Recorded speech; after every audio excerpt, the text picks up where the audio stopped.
स्वागत है। आज का हमारा क्लास है BA first year first paper आहार एवं पोषण विज्ञान और टॉपिक है हमारा कैल्शियम।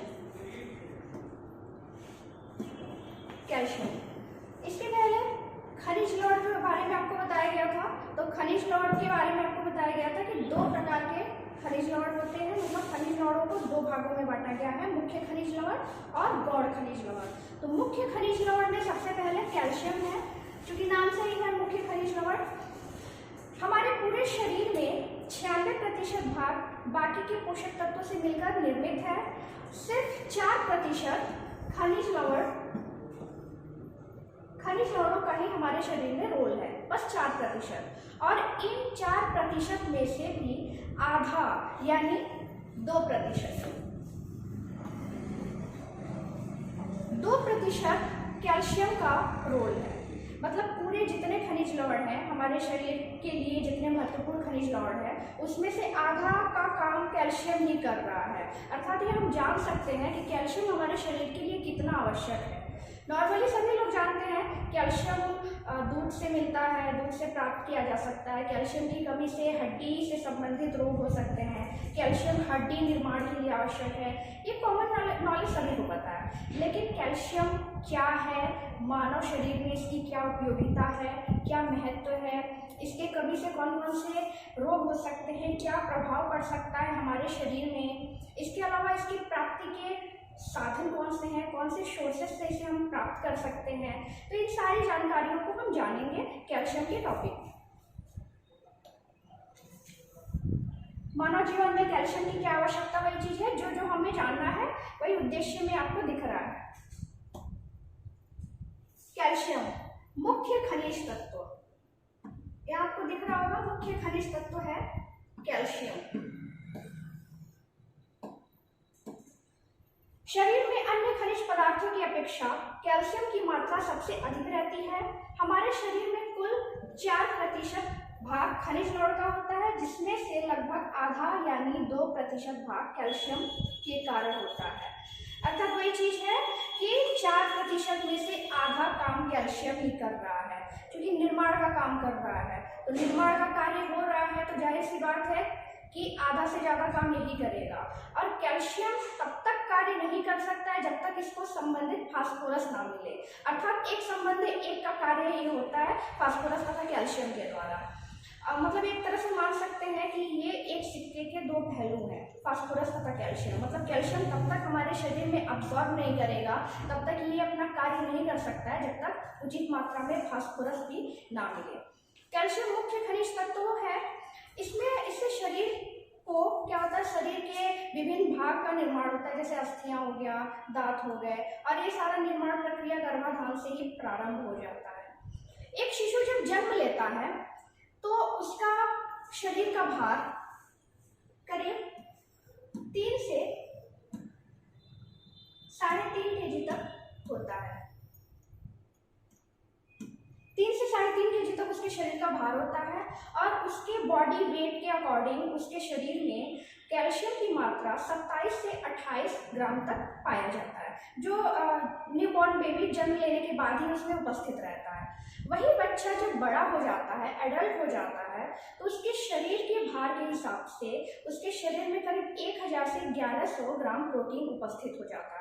अर्थात आप सोच सकते हैं कि कितनी तेजी से शरीर में कैल्शियम की मात्रा बढ़ी है, और बढ़ेगी ही, क्योंकि जब एक शिशु जन्म लेता है तो जन्म लेने के पश्चात उसकी वृद्धि विकास कम रहती है, धीरे धीरे वृद्धि विकास हो रही है। तो शरीर में चूंकि वृद्धि विकास का काम भी कैल्शियम के द्वारा हो रहा है, तो कैल्शियम से जो अस्थियां हैं वो बढ़ रही हैं।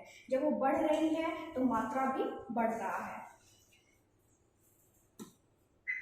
कैल्शियम प्राप्ति के स्रोत, कौन कौन से स्रोत हैं जिससे कैल्शियम प्राप्त किया जा सकता है, सोर्सेस क्या क्या हैं जिससे कैल्शियम का सेवन हम कर सकते हैं। इसमें है दूध एवं दूध से बने हुए भोज्य पदार्थ। अर्थात कैल्शियम प्राप्ति का बहुत अच्छा साधन है, स्रोत है दूध या दूध से बने हुए प्रत्येक भोज्य पदार्थ। मतलब दूध से जो भी भोज्य पदार्थ बन रहे हैं उसमें भी कैल्शियम की मात्रा पर्याप्त मात्रा में पाई जाती है, जो हमारे स्वास्थ्य के लिए लाभदायक है। और इसके अलावा मछली, तो मछली छोटी मछलियाँ जो होती हैं और अस्थि सहित, मतलब जो मछलियों में छोटे छोटे कांटे रहते हैं उसके साथ अगर हम मछली का सेवन कर रहे हैं, चूंकि छोटी मछलियाँ हैं तो खाया जा सकता है, तो कैल्शियम की मात्रा पर्याप्त मात्रा में मिल रही है। इसके अलावा तिल, फिर है हरी पत्तेदार सब्जियां। जितने प्रकार की हरी पत्तेदार सब्जियां हैं, जैसे गोभी हो गया, बंद गोभी हो गया, चौलाई का साग हो गया, सहजन की पत्तियां हो गई, सेम हो गया, इन सारी चीज़ों में प्रोटीन की मात्रा पर्याप्त मात्रा में पाई जाती है। इसके अलावा अनाज है और मांस, तो इनमें कैल्शियम की मात्रा अल्प मात्रा में पाई जाती है, बहुत अधिक नहीं पाई जाती है। तो मतलब स्रोत है लेकिन मात्रा कम है। और अगर सबसे अधिक मात्रा देखा जाए तो तिल में सबसे अधिक कैल्शियम पाया जा रहा है, लेकिन तिल में जो उसके छिलके होते हैं वो हमारे शरीर में अब्जॉर्ब नहीं होते हैं, मतलब वो घुलनशील पदार्थ नहीं है, वो ऐसे यौगिक है जो जल में नहीं घुलते। जल में क्या, किसी चीज़ में नहीं घुलते, वसा में भी नहीं घुलते हैं, तो कहीं ना कहीं उसका अवशोषण शरीर के द्वारा नहीं हो रहा है, जिसके कारण हम छिलका सहित तिल का सेवन नहीं कर रहे हैं। छिलके को उतार के ही तिल का सेवन किया जाता है, और जब तिल या छिलके को उतार दिया जा रहा है तो उसकी कैल्शियम की मात्रा कम हो जा रही है। तो उस हिसाब से दूध एवं दूध से बने भोज्य पदार्थ ही सबसे उत्कृष्ट साधन है, सबसे सर्वोत्कृष्ट साधन है कैल्शियम प्राप्ति के। अब है कैल्शियम के कार्य। कैल्शियम के क्या क्या कार्य हैं? वही चीज़ है, नॉर्मली हम जानते हैं कैल्शियम दूध से मिलता है और कैल्शियम हड्डियों के लिए आवश्यक होता है। तो इसके अलावा भी कैल्शियम के बहुत सारे कार्य हैं, जैसे सबसे पहला है अस्थियों एवं दांतों का निर्माण करना। निर्माण का कार्य गर्भाधान से ही प्रारंभ हो जा रहा है। जब एक शिशु गर्भ में रहता है तो उसके शरीर में प्रोटीन मैट्रिक्स,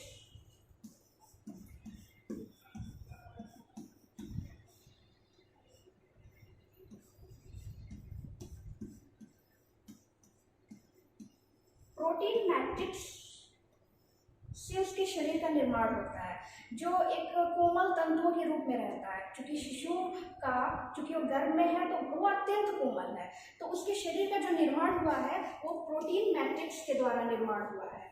और वो प्रोटीन मैट्रिक्स जैसे जैसे ग्रोथ हो रहा है, जैसे जैसे डेवलपमेंट हो रहा है, वैसे वैसे कैल्शियम तथा फास्फोरस उसके शरीर में माता के आहार के द्वारा इकट्ठी हो रही है, और जिससे उसकी अस्थियां अब पहले से स्ट्रांग हो रही है।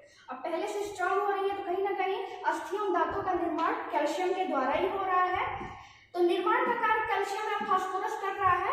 तो प्रोटीन मैट्रिक्स जैसे ही शरीर में निर्माण हो जाता है, उसके बाद कैल्शियम और फास्फोरस इकट्ठे होते जाते हैं, इकट्ठे होते होते इसकी वृद्धि हम विकास भी कर रहे हैं, तथा जो उसकी अस्थियां हैं उसको मजबूती भी प्रदान कर रहे हैं। इसके अलावा दांतों का निर्माण भी हो जा रहा है गर्भाधान से ही, क्योंकि जब शिशु गर्भ में रहता है तभी उसके दांतों का निर्माण हो चुका रहता है।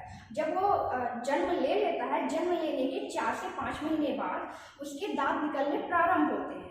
तो निर्माण का कार्य पहले ही हो जा रहा है, जो कि कैल्शियम तथा फास्फोरस के द्वारा ही हो रहा है। क्योंकि फास्फोरस का नाम बार बार इसलिए आ रहा है क्योंकि पढ़ रहे हैं हम कैल्शियम, लेकिन फास्फोरस का नाम इसलिए आ रहा है क्योंकि दोनों एक दूसरे से जुड़े हुए हैं। कैल्शियम तब तक अधूरा है जब तक फास्फोरस उसको पर्याप्त मात्रा में उसके साथ कार्य नहीं कर रहा है।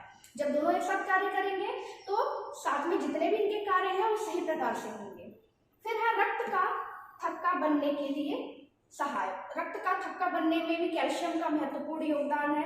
जैसे अगर हमारे शरीर में किसी प्रकार की चोट लग जा रही है, कोई दुर्घटना घट गई, किसी प्रकार की चोट लग गई, कट गया, या फिर ऐसा कोई भी एक दुर्घटना घट जा रही है तो शरीर चोटिल हो जा रहा है। तो क्या हो रहा है, शरीर से खून निकलने प्रारंभ हो जा रहे हैं और ये रक्त निकलते जा रहा है, निकलते जा रहा है। अगर शरीर में रक्त का थक्का नहीं बनेगा तो ये लगातार ब्लड निकलता जाएगा, जिससे इंसान की मृत्यु भी हो सकती है। तो कैल्शियम का ही कार्य होता है रक्त का थक्का जमना। मतलब जब कहीं चोट लगती है तो 5 से 7 मिनट के बाद वहां से खून निकलना कम हो जाता है या बंद हो जाता है। जिस हिसाब से चोट रहती है उस हिसाब से कार्य करता है। तो अगर खून निकलना बंद हो गया तो कहीं ना कहीं जहाँ पे चोट लगी है वहाँ पे एक लेयर बन जाता है, जो उनकी कोशिकाएं क्षतिग्रस्त हुई हैं, जो नसें क्षतिग्रस्त हुई हैं, वहाँ पे रक्त का थक्का जमकर वो बंद कर देता है, मुख बंद कर देता है, जिससे रक्त निकलना बंद हो जाता है। तो रक्त का थक्का जमना उतना ही महत्वपूर्ण है जिसका कार्य कैल्शियम कर रहा है। फिर है शारीरिक वृद्धि एवं विकास में सहायक। क्योंकि इसका कोई डायरेक्ट रोल नहीं है, कैल्शियम डायरेक्ट इफेक्ट नहीं डाल रहा है शारीरिक वृद्धि एवं विकास में। वृद्धि एवं विकास का कार्य प्रोटीन का है, लेकिन प्रोटीन का अवशोषण तो कैल्शियम के द्वारा ही हो रहा है ना। और कहीं ना कहीं जब शरीर में प्रोटीन मैट्रिक्स का निर्माण हो रहा है, उसके बाद कैल्शियम तथा फास्फोरस ही इकट्ठे हो रहे हैं। इकट्ठे होने के बाद वो वृद्धि एवं विकास का रूप ले रहे हैं, तो कहीं ना कहीं सहायक के रूप में है, उतना ही इंपॉर्टेंट है। डायरेक्ट नहीं दिख रहा है, लेकिन इनडायरेक्टली इसका रोल उतना ही है शारीरिक वृद्धि एवं विकास में। क्योंकि अस्थियां अगर नहीं रहेंगी तो कहीं ना कहीं वृद्धि एवं विकास भी नहीं होगा। अस्थियां हैं, एक स्ट्रक्चर बना हुआ है, एक मानव का ढांचा बना हुआ है, तो इससे कैल्शियम के द्वारा ही बन रहा है, तो इसका भी उतना ही महत्व है वृद्धि एवं विकास में। फिर है नाड़ी तंत्र की संवेदनशीलता को बनाए रखने के लिए।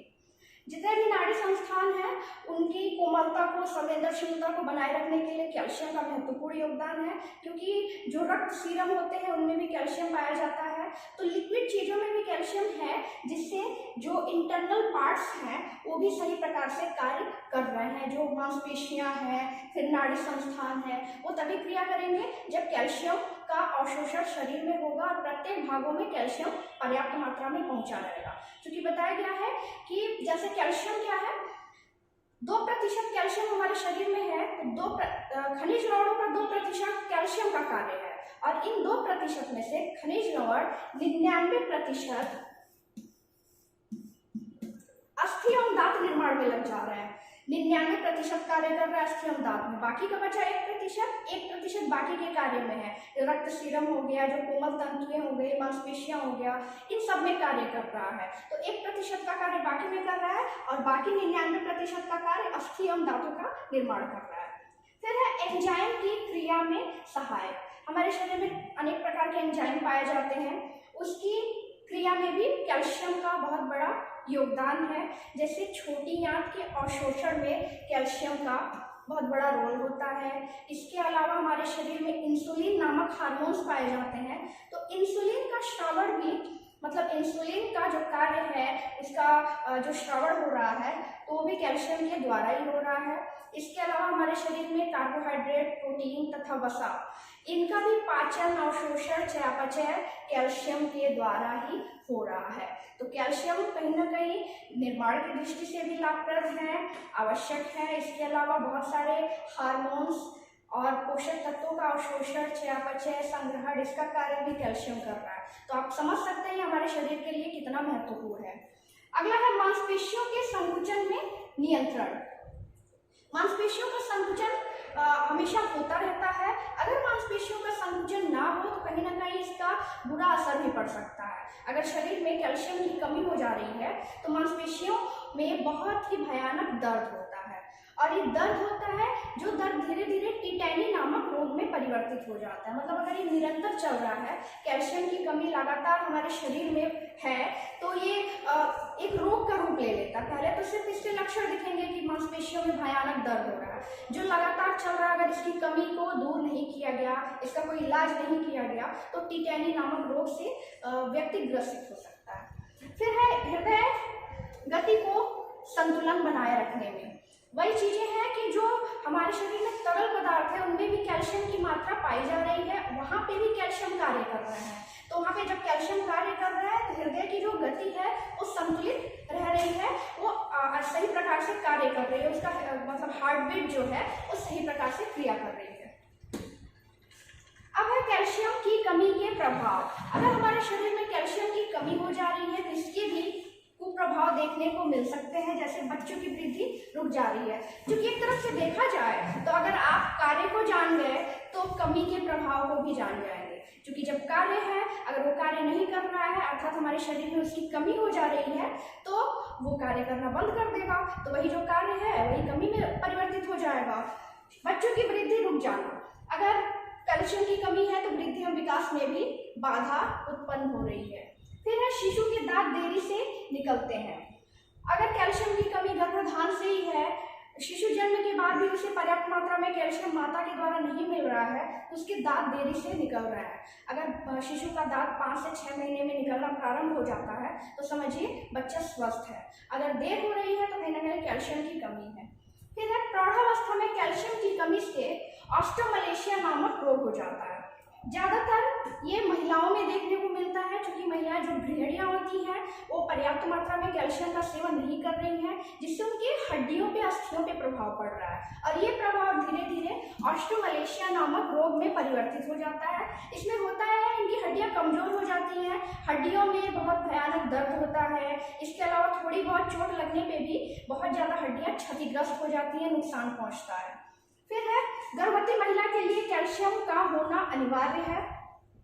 अगर गर्भावस्था में कैल्शियम की मात्रा पर्याप्त नहीं है तो कहीं ना कहीं इसका असर बच्चों में भी देखने को मिलेगा, क्योंकि माता का जो पोषण है उसी से शिशु की वृद्धि और विकास हो रही है। तो इसीलिए अगर गर्भावस्था में कमी हो जा रही है तो उनकी दूध के निर्माण में भी दिक्कत आएगी और साथ में जो शिशु का विकास हो रहा है, वृद्धि हो रही है, निर्माण हो रहा है, उसमें भी बाधा उत्पन्न हो सकती है। फिर है वृद्धावस्था में कैल्शियम न मिलने पर हड्डियां कमजोर होकर टूटने लगती हैं।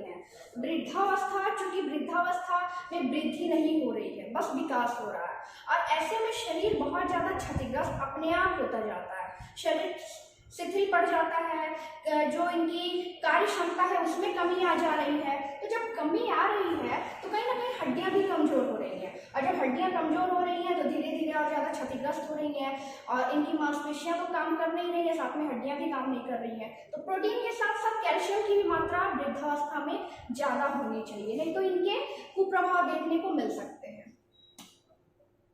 अब है कैल्शियम अधिकता के प्रभाव। अगर अधिक भी हो जा रहा है तब भी इससे इफेक्ट पड़ सकता है। सिर्फ कमी से तो हम जान सकते हैं कि हाँ कमी हो गई शरीर में तो इससे कुछ बीमारियां हो सकती हैं या फिर कुछ लक्षण दिखाई दे सकते हैं, लेकिन अगर अधिकता भी हो जा रही है तब भी उसके कुप्रभाव पड़ सकते हैं, क्योंकि इसीलिए हमें हमेशा बैलेंस डाइट लेना है। कोई भी पोषक तत्व, कोई भी न्यूट्रिएंट है वो उतनी मात्रा में ही लीजिए जितनी आपके शरीर को आवश्यक है। तो अगर अधिक है तो इसमें भूख में कमी, वमन यानी उल्टी आना, पर्याप्त मात्रा में भूख नहीं लग रही है आपकी उम्र के हिसाब से, इसके अलावा उल्टी आ रही है, कब्ज, पेट से संबंधित कोई बीमारी है, फिर चेहरा अजीब सा दिखना, चेहरे पे रौनक नहीं रहती है, कहीं ना कहीं वो मतलब जो ग्लो होना चाहिए वो नहीं दिखता है, फिर उच्च रक्तचाप, अगर कैल्शियम की अधिकता है तो कहीं ना कहीं ब्लड प्रेशर भी बढ़ सकता है, फिर है सिर दर्द, रक्त में कैल्शियम की अधिकता, रक्त में भी कैल्शियम बहुत ज्यादा मात्रा में उपस्थित हो जाते हैं, फिर है गुर्दों में पथरी, रक्त में यूरिया एवं कोलेस्ट्रॉल की मात्रा बढ़ जाती है। मतलब शरीर के प्रत्येक हिस्से में कहीं ना कहीं कैल्शियम की मात्रा बढ़ जा रही है, जिससे उसके प्रभाव देखने को मिल रहे हैं, लक्षण देखने को मिल रहे हैं। अब आते हैं महत्वपूर्ण प्रश्न पे। कैल्शियम खनिज तत्व है, मतलब कैल्शियम कौन से खनिज तत्वों के अंतर्गत आता है? इसका ऑप्शन है मुख्य खनिज तत्व, गौण खनिज तत्व, ए और बी दोनों, इनमें से कोई नहीं। तो कैल्शियम मुख्य खनिज तत्वों के अंतर्गत ही आता है, तो इसका आंसर होगा ए। कैल्शियम के कार्य हैं अस्थि एवं दांतों का निर्माण, शारीरिक वृद्धि एवं विकास, रक्त का थक्का जमना, यह सभी। तो कैल्शियम के कार्य में आप ये सभी पढ़ चुके हैं, तो इसका आंसर होगा डी। फिर है कैल्शियम की कमी के प्रभाव है। अगर हमारे शरीर में कैल्शियम की कमी हो जा रही है तो क्या प्रभाव देखने को मिलेंगे? शिशु के दांत देरी से निकलते हैं, शिशु की छाती छोटी हो जाती है, सूखा रोग हो जाता है, ए और बी दोनों। तो इससे अगर कैल्शियम की कमी हो जा रही है तो शिशु में ये दोनों लक्षण देखने को मिलते हैं, तो इसका आंसर होगा डी।